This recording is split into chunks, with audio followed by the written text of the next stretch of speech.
The following podcast was produced in-house for KQEK.com.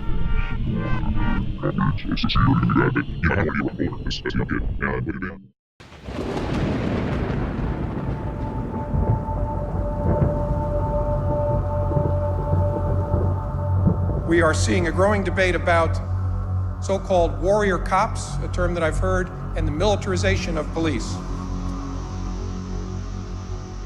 I think it's very important to remind our fellow citizens that we need a range of weapons and equipment to respond and protect our fellow citizens and protect ourselves.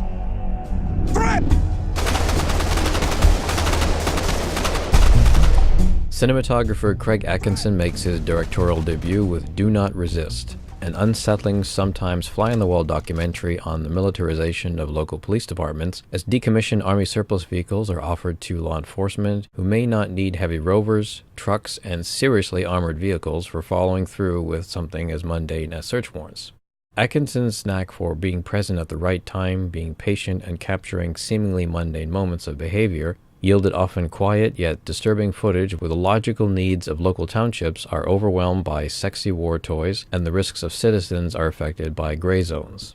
Filmed just as the clamor in the town of Ferguson erupted, Do Not Resist is currently screening at the Hot Docs Ted Rogers Cinema, and in our conversation, Atkinson discusses the film's genesis and specific moments in the film which are deeply affecting. I wonder if we can talk a little bit about how the project began, because there's footage that was shot at the Ferguson protests, and I'm wondering if that was sort of the genesis of the film, or was it sort of by happenstance? Actually, no, we had started about a year prior to the events in Ferguson, and the initial, jump-off point for the project for me was watching the aftermath of the Boston Marathon bombing, and that was the first time that I had seen the armored vehicles and the level of equipment that the police had, since 9/11, I guess you could say. We didn't really know that was why or where they got the equipment from, but after making the film, that's what we reveal was that, basically I was looking at the post-9/11 financing that the Department of Homeland Security kind of surged into law enforcement. And I hadn't seen anything even remotely similar to that. And I guess what I was comparing it to was my father's era of S.W.A.T, because my father was a police officer for 29 years outside of Detroit. And he was actually a S.W.A.T officer for about 13 years. And, he retired in 2002, so he missed that whole wave of post-9/11 financing. And what I was witnessing in April of 2013 was that the result of that financing. So I was curious to know kind of what had changed between my father's era of S.W.A.T and what I was witnessing, and that was the initial motivation to do the project. And then here we are, about 9 months later, watching the events in Ferguson unfold and seeing how this topic that we thought we were going to be breaking news to the citizens about, we're watching the topic kind of unfold for everyone to see. And because that was, something we had been covering, we felt compelled to go there and capture it. And I think that that's what people have been responding to in the footage. They say that, it's much more patient and not so reactive, and we get to actually experience some of the things on the ground firsthand. And I think the reason why that turned out like that is because we knew we were making a film, and we could stay out a lot longer than the media, and we were able to capture things that a lot of people haven't seen just yet. What struck me is that you had footage that not was just on the sidelines, but there was some material that was also quite close to the officers as well, even some candid shots. There's one moment where I think there's two officers that kind of joke about doing a shield butt, and it was just surprising to see that level of candidness between the officers that was in the film, because I think we were all used to seeing news footage, which is very different. Yes, well, that was the first night that we showed up in Ferguson, is the opening scene of the film. That all happened the first night that I showed up, and I showed up, around 7 o'clock or 8 o'clock at night. A lot of the national news media hadn't shown up in general, but the ones that were there were, they would leave at 11 or 12 to go file their stories for the next day, and we knew that we were making a film that would take years to complete, so we were able to, stay out to the bitter end and, watch the entirety of the scene unfold, and that's why we were able to get scenes where the young officers shield bumping someone else after, deploying tear gas, and just kind of have a conversation about, who's on overtime just yet. This type of a candid moment we were able to get, number one, because we were there and out later than a lot of the press and media coverage, but also because we were on an open street. And so there's, you're allowed to film anywhere in public, and so we were just able to get as close as we possibly could. We didn't have any official access, but because it was all unfolding in public, we were able to film it. Well, I wonder if you could talk a little bit about what constitutes SWAT, because my naivete is more of what I remember from a TV show, and that it seems to be like an elite task force that is sent to deal with specific levels of violence or urban unrest. But clearly, what was seen on TV in the 1970s versus what you see in films, there obviously were some changes that occurred in probably the last 10 years, I gather, from your perspective. Yeah, absolutely. In my father's era of SWAT, it was, reserved for the most extreme circumstances, the most violent search warrants where absolutely they were going to find someone who was heavily armed, or the barricaded gunman situation, or the hostage situation. That was the stated use for SWAT, and that's why we see the statistic in the film that 3,000 SWAT deployments a year in the 1980s, whereas now, with the figure being somewhere between 50 and 80,000 SWAT deployments a year, SWAT has become a routine part of police work, with a lot of police departments having full-time SWAT teams. I mean, for example, every felony search warrant in St. Louis County is conducted by the SWAT team. And there's plenty of those search warrants that aren't going to turn up, violent offenders. They were, raiding homes for code enforcement in St. Louis County, previously from us being there. And so SWAT has become a routine of part of police work. And I think that that's what kind of shocked my dad, who kind of came from the first era of SWAT, where it took a great deal of time to get a search warrant in order to enter a home, whereas now the teams that we were going out with were basically able to get a search warrant almost for as little as an informant's testimony, which is rather easy to get for someone who's trying to get off the crime themselves. So, it has evolved into something that is being used on a daily basis. And when it begs the question as to why this is happening, well, I think that that's what's revealed in the scene in the film where we see, $876 being seized from someone, under civil asset forfeiture, claiming it's drug money when the individual had less than a joint of weed on them. The first thing that was said to us when we got back from the commanding officer, when we got back to the police department that night, the sheriff's department, was, did we seize anything? They were very curious to know what the SWAT team had seized for that particular outing. And so I think that that's a mechanism by where there's, it's motivating a lot of these search warrants. You have a lot of underfunded departments, you have a lot of underfunded cities, and they're using asset forfeiture to fund portions of their operating revenue. This is something where asset forfeiture evolved into something that you would take the money and put it into a general fund for the city for, to build roads and schools, to where the federal government has stepped into this country and allows the police department itself to keep 80% of anything that's found if they include one federal agent on their task force when they conduct the search warrant. So the search warrant that we see in St. Louis County for guns that's portrayed in Do Not Resist, that was an ATF raid, and they called the local St. Louis Police Department to conduct the raid for them. Well, anything that's found in the house, the feds get to keep 20%, and the police department itself gets to keep 80% to be used for more equipment or, to be spent at their discretion. So you've created a funding mechanism where you've given the tools of war to police departments, and now we've turned around and give them a financial incentive to go out and use those tools of war. And I think that that's what's motivating a lot of this overuse of SWAT, because they're able to actually gain funds from it. I mean, if you look at the 2014 figures of asset forfeiture in the United States, you'll see $5.1 billion was seized from American citizens through asset forfeiture, whereas only $3.5 billion was taken from American citizens through burglary. So you create a situation where the police officers have actually been taking more assets from the American people than the American people are having taken from through crime. So we've completely, flipped the equation on its head. It's terrifying, and what's also saddening to see is that there's the council meeting that you filmed, and there's a gentleman who was a war vet, and he's saying, look, you don't need this vehicle. This vehicle was used when I was in combat, and it made perfect sense, but it is not necessary. And council, I think it was something like, I think only 4 people decided to vote against it, but it was voted for, and then they bought the giant truck. And it's shocking. And then that is contrasted with the meeting in Congress, where you have a congresswoman who says there is a local police department, and there is one officer, and there are 2 of these vehicles that have been given to this department, which is just ludicrous. Yeah. As far as the meeting in Concord is concerned, you had people testifying that some of them said that they didn't even have that equipment overseas, that this is equipment that's now being given to police departments. I don't know if you remember the early days of the Iraq War.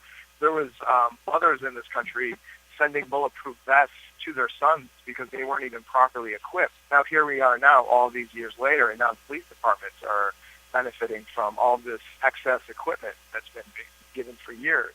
The thing is, it's very difficult for elected officials, local elected officials, to go against a police chief who's being offered $250,000 of free money that's earmarked for police officer safety. And when it's presented like that to these city councils, it's very hard for them to go against that because it's not very popular to vote against something that's earmarked to save a police officer's life. So, they've had great success in outfitting, 96% of all major U.S. States with this actual equipment. Mm-hmm. And now they're, some of the manufacturers are now selling those same vehicles in Qatar and Saudi Arabia because the United States market is actually saturated. In the federal meeting, the Senate meeting, you have the Department of Defense admitting that there's absolutely no oversight to how, when, why this SWAT equipment is being used. And there's no reporting statistics. So it's very hard to determine where we could actually improve the use of SWAT so that it's only used for the most violent situations and not for the low-level offenses. It's very hard to start to pull those numbers apart and figure out why or where we might have gone wrong when there's no reporting statistics whatsoever. But here you have, the United States elected officials trying to bring the Department of Defense and the Department of Homeland Security to task on some of these issues, and they admit that there's no oversight, and nothing came from that meeting, nothing productive. It was a very interesting meeting. I mean, from a filmic perspective, it was an amazing scene where you have these elected officials drilling basically the military-industrial complex, but subsequent months that rolled on proved that nothing happened. So it begs the question, who's in charge? And I think that's something we should really look into. My image of surplus tends to be footage of desert locales where you've got acres and acres of decommissioned planes and other paraphernalia that has no use whatsoever in civilian life, so it just sits there, and either it's sort of cannibalized for parts or maybe at some point just becomes scrap metal or something. But I guess because these vehicles are so new, and some of them, by the sound of what, at least from the interrogation, some of the stuff actually has never been used before. That it's brand new, exactly. Yeah. Like there's a glut of the stuff. That's the thing. When we went down to that Army base in Texas, a lot of those trucks that were showing were actually brand new, and they were accepting more coming back from overseas, but they were also making brand new ones, and they had new ones available. So, there is a portion of the Defense Department 1033 program equipment that is very benign, like office chairs, printers, refrigerators. That stuff goes out as well. But a lot of it is, as we see in the film, is the armored vehicles and the weapons and all of that military hardware as well. I mean, the impression that I get is that the military probably saw so much of the stuff that either stuff was, orders were already in progress, so therefore those orders were being fulfilled, so they were going to get brand new ones. Then there was stuff that was coming back from Iraq, so therefore there was this gigantic glut of vehicles. And I guess someone must have figured, well, we can't have all this stuff sitting around. And I wonder if the grant that was given to local police departments was a way to kind of just winnow away all this massive stock that had been accumulating and the stock that was going to continue to keep coming back. Sure. I mean, absolutely. It's something that you have the 1033 program, which gives the surplus equipment. Then you have the DHS grants, which provides funding for these vehicles that are actually brand new and designed for SWAT work themselves. And, you don't even need a grant if you're financially solvent as a city. You can just go on the market and purchase one of these armored vehicles without, needing a grant at all. And some cities that aren't financially starved are doing just that. But the thing is, when you're looking at this for-profit policing model that I was speaking of before, where departments are going out and seizing assets from citizens, it begs the question also, why are communities failing? Why is there no money in our communities? And when you go down to Texas and you see miles and miles of vehicles all costing the American taxpayers $1.2 million apiece, you quickly start to understand how we've arrived at this situation where our local municipalities are failing. The police officers are having to treat the citizens like ATMs in order to raise their operating revenue. Maybe we shouldn't have spent the last 15 years in wars that bankrupt our entire country. I mean, this is what we're starting to bump up against now, is the returning tools of war that we probably should have never fought, which only illustrates the reason why these communities are failing in such a way, and these cops are having to go out and raise revenues in the way that they are. So I just see that it's all interconnected. The wars abroad and how the tools and the mentality and all the excess comes back home, and we have to deal with it twice over. There's an interview that occurs towards the end of the film, and it's a gentleman who I guess created a piece of software that is, in his eyes, supposed to.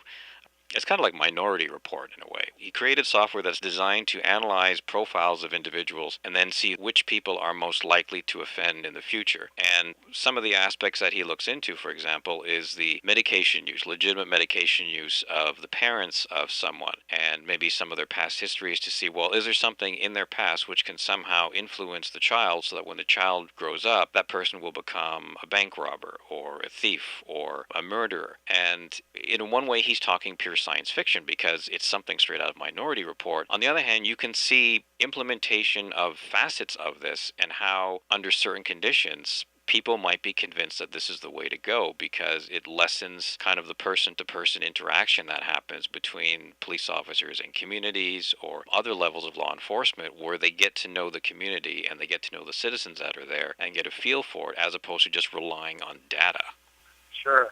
Well, Richard Burke's technology is already being used in a couple of applications. One, in the state of Pennsylvania, the parole board have been using that technology where they're determining the likelihood of someone to recommit for years now. So that's actually already being used. And the LAPD has a program called the LASER program, which is ingesting huge portions of internet communications in a geographic region and then comparing it to psychological profiles of known serial killers, kidnappers, people who are suicidal.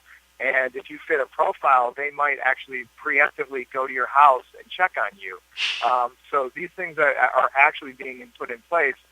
And one thing that no one's really talking about in terms of using algorithms to scan crime data to predict the likelihood of someone to commit a crime, no one's talking about whether or not that data that they're using is actually sound data, or perhaps if that data has been corrupted in many ways. And, the police trainer that we show in our film, Dave Grossman, speaks about how he's aware that there are some police chiefs throughout this country who have been, quote, cooking the crime data for years. And what he's talking about is that CompStat data, which was the crime statistical data for a geographic region, the collection of that data had been used as a performance matrix for police chiefs in this country. So, if you don't make crime go down in your city, you might not get the federal funding the next year. So some police chiefs started to account for aggravated assaults like simple assaults and started restructuring the way that they were labeling crimes in order to make it look like their crimes are going down in their area. Well, that's the very data that someone like Richard Burke is using to run his algorithms over to determine whether or not someone is going to is likely to commit a crime in the future. So my concern is that perhaps we're crystallizing and digitizing our old thinkings about race, our old thinkings about why crimes happen in a particular area. And we're relying on these algorithms to basically feed back to us what we're already looking for. And I think that he himself points out the biggest fallacy in this equipment, which was, if you're truly unique, this stuff doesn't work. So he's basically saying if someone who's living life to their fullest and are really a standout individual, well, this is actually not going to fit your profiles. It's because human behavior doesn't respond like this. I think that once we start to rely on these computer systems to feed back and tell us exactly how we should conduct ourselves as a people, that's when we're really going to start to bump up against the Minority Report reality that Richard Burke is actually hinting at. And I think you mentioned Dave Grossman, and I believe he's the figure who has written textbooks for the FBI and police departments that are used, correct? He's the one that's giving the lecture at the beginning. Required reading. Yep. Yeah, On Killing and On Combat are required reading at the FBI Academy and at some police academies throughout the country. He's a really interesting figure. He has kind of a manic energy in the way that he works his audience and the information that he provides them. But I think there's a couple of moments where he seems to present a kind of stance that if you're not for the militarization of the police, then in a way you're kind of a traitor. Yeah. There's a starkness to the way that he sees things and explains things and moralizes things. One allusion that he makes is where at the end of the day you want to be able to put your hand on the rail of a bridge and stand there and actually feel the wind blowing your cape. We are at war, and you're the frontline troops in this war. We are preparing for any type of situation. Of course, anything dealing with ISIS is a concern. We do a lot of training in the event that we had a situation like what they had in Missouri.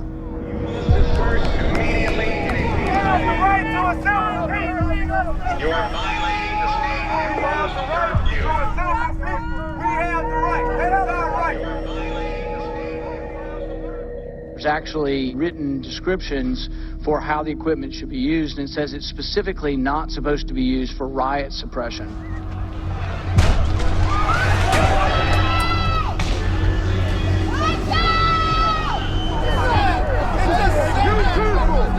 I know you for a long time, bro. A long time. Y'all still killing us. 25 years I've been here. 25 years here, I never killed a man.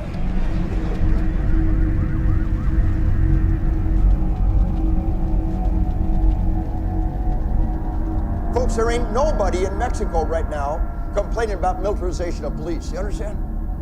In the very near future, you will be vindicated. Dave Grossman spent 25 years prior to teaching police officers, which he's been teaching police departments for over 18 years. Mm-hmm. And if you look at his schedule, he's teaching almost 200 days a year. He's very active in the police training circuit in this country.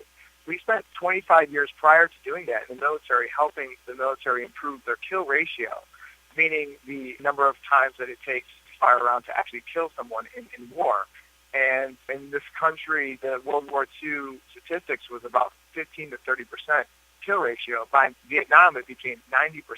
And that's because the military figured out how to basically teach killing through a process of desensitization and conditioning so that killing became a muscle memory or a conditioned response. And that's philosophies that Dave Grossman helped the military develop. And so now Dave Grossman says that he's only teaching the philosophy to prepare officers for the next 9/11. But the problem is these officers aren't facing the next 9/11 in their day-to-day police work. They're facing traffic stops in routine police work, which often requires de-escalation training, which the police departments have very little of de-escalation training. And he's basically someone who is putting a great deal of fear into these young officers, making them think that any traffic stop that they go off could be their last, which very well is the case, but ever more reason to be much more calm and focused going into those situations versus, hyped up and ready to pull the trigger. Because in this country, we keep seeing people dying for very simple gestures such as reaching in your pocket for your wallet. Philando Castile last July in Minnesota had been killed by an officer who asked him to reach in his wallet, in his pocket to grab his wallet, and when Philando Castile motioned to do this, he was shot 6 times. Well, that officer had attended one of Dave Grossman's trainings only 2 months prior. So I really think we're starting to identify some of the reason why you start to see these unnecessary killings when you're telling young officers that they're men and women of violence, and that violence is a tool, and violence is what they use to solve their problems. Because when I'm going on ride-alongs for the last 3 years with police departments, which we did over 20, all these ride-alongs, 9 times out of 10, nearly 10 times out of 10, we're getting called to situations where you need to de-escalate the situation. A lot of times the officers, we saw them grossly unprepared to de-escalate situations, but anyone that required violence or the use of force, the officers were very prepared to handle that. So I think that we've identified a significant training issue with the rhetoric that we're teaching these young officers. Certainly one of the points that I kind of get from the film, and maybe this is completely indirect, is that there's been such an emphasis on technology and hardware and sort of sexy gear, but what's been lost is spending the time and resources on the skill of de-escalating a situation. Because when you read on the news about a situation that clearly had the potential to be violent, but everything was talked down, it was reasoned, and everything was eventually de-escalated, so nobody died. That's the kind of thing that should be applauded, and unfortunately seems to be more rare. Because often what makes the news is just another senseless killing or another case where someone was suspected of carrying something and then they just died after several bullets were killed and then maybe tasered and then shot again. Sure. There was a situation in West Virginia recently, I'm not sure if you've come across it, but it was a military officer who had been trained in de-escalation training because he worked in Iraq and Afghanistan for a number of years. And wars during that time was to win the hearts and minds. So our military actually adapted a more community policing stance versus what we were doing in the United States domestically, which was having our police departments adopt a more military stance. Anyway, this officer had seen combat, had returned home from war, was now a police officer in West Virginia, gets called to a scenario where it was a suicide by cop situation. A young black man had a revolver by his side and he was telling the officer to kill him. Well, because this officer had been trained in de-escalation, he had his weapon on the individual, but saying, you don't have to die today, and trying to talk this guy from actually off from committing suicide, and truly being a hero in the sense of putting his own life in danger in order to help this young man not die that day. Well, two other officers come up behind the guy and shoot him in the back of the head and kill him. And the officer who chose to put his own life in danger to try to save the individual, he ended up getting fired for dereliction of duty, for putting his other officers' lives in danger. So it just begs the question of what we are incentivizing. Why are we incentivizing someone to actually shoot without actually thinking?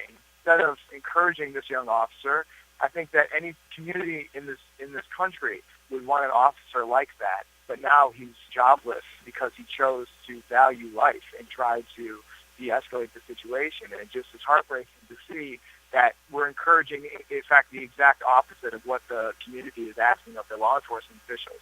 I mean, if that guy ever gets a job again, I'm sure if he gets called out to one of these scenarios, he's just going to shoot the guy because he's going to get fired if he does it. So we really have to look at what we're incentivizing. And I think that mentality of shoot first, ask question later, it's a very systemic issue amongst law enforcement, is sort of part of the reason why you're seeing these incidents around the country. Your film is very affecting, and it presents a lot of interesting views that sort of clash with each other. But for yourself, I wondered, as the film goes into theatrical release and eventually home video, is there a particular impact that you wanted to make? Is there a particular provocation that you want the film to make among ordinary citizens in the hope that they can change some of these policies and views? Well, there's a couple of things that I hope people take from it. I mean, I like the fact that the people in Concord, New Hampshire, who were devastated and demoralized when their police department just rubber stamped the exception of that grant. I mean, I've gotten in touch with the people who spoke out that day, and here we are 3 years later, and just because they chose to speak out, their words are getting a completely new life as the film goes into a wider release. And had they never spoken out, that testimony would have never reached all of these people that it now is. So I think there's a huge value in people speaking out, not knowing necessarily what change or what ricochet effect they will actually have in the world at large, but the fact that people chose to do that, I'm certainly grateful for, because people were able to be there and capture it and now able to give new life to that. So I do find a small ray of hope in that. But I also am encouraged by the way that law enforcement has been responding to this film, and that is that they are seeing it as a teaching tool. And I'm really trying to encourage that, because I think that that's the population who I really want to bring this film to the most, is police departments and police academies. And we had the opportunity to screen the film for 300 students at the John Jay Criminal Justice College, which is the NYPD feeder school in New York. And many of the students who were active duty NYPD got up and said that this film reflects reality and reflects many of the things that they themselves were discouraged by in their own police departments and have been working on trying to communicate, but getting a lot of pushback from their departments. In that screening, there was a retired NYPD police officer who got up and actually tried to put some distance between what the NYPD does and what Dave Grossman teaches. You know, stating that Dave Grossman's style is an old school philosophy that's not really applicable anymore. And so that was encouraging as well. So, you know, for communities that have been experiencing this type of overreach and SWAT work in their communities for the last 3-4 decades, we're not really saying anything new, but I have heard people say that at least it's affirming in the sense that something that they've been saying for a long time was actually captured on film, and we get to see what a routine SWAT search warrant looks like and how it yields less than a joint for plea, but yields to the police department nearly $1,000 because they were able to seize this young college student's money. So I don't think that we're saying anything new to that community, and I don't necessarily think we're saying anything new to officers who are working hard within the department, but I'm glad that we provide a visual example of some of the things that so many people have been talking about, because I think that they're able to use that to make their case that much stronger. So, you know, we're trying to bring police departments and community members together to have a discussion about how we're going to move forward in a responsible way with policing in America. I think that you can do a lot to reconsider the funding mechanism for police departments, because if you take this for-profit policing model out of policing, you're going to have a lot less police-citizen interactions every single year, because they're not going to have to go out and raise money for their departments. And if you have a group of officers who have implicit bias and who may be prone to racial thinking, then they're going to have a lot less opportunity to go and use those mentalities out in the public if they're not having to go out and police people unnecessarily. And for the good officers out there, it allows them to return back to police work that, again, the community is asking for. I mean, the unsolved murder rate in Chicago right now, about 27% of the murders that are committed are solved. I think the community is tired of that type of gun violence in their community, and they want police departments to go and to solve those cases. And when they're doing a lot of these search warrants work, which is to gain revenue for the department, but really doesn't help the community, I think that that's the disconnect that I think we're starting to see, and what the community is asking for the law enforcement is something far different. So there's a lot that we're hoping to affect. More than anything, helping to get the police officers that are pushing hard and trying to change the culture of policing on board, and to give them a visual account of something that they can actually use as well. It's clear. There's got to be some drugs here.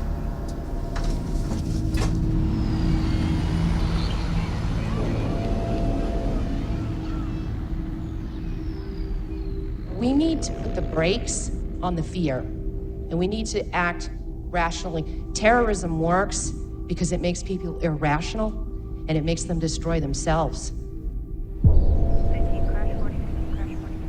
Special thanks to director Craig Atkinson for his generous time, and Andrea Smitko at the Hot Docs Ted Rogers Cinema for facilitating this interview.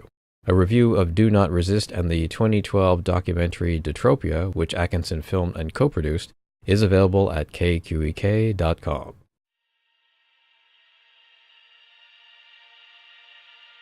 If you like this podcast, please visit KQEK.com's Facebook page and follow our Twitter feed at mondomark_KQEK. All podcasts are available via Libsyn, iTunes, and YouTube. The editorial skills responsible for this podcast are also available for hire. If you require audio editing, mixing, and cleaning up interview recordings prior to publication, please visit mondomark.com for more info and to hear demo reels. Until next time, this is Mark R. Hassan, editor of KQEK.com.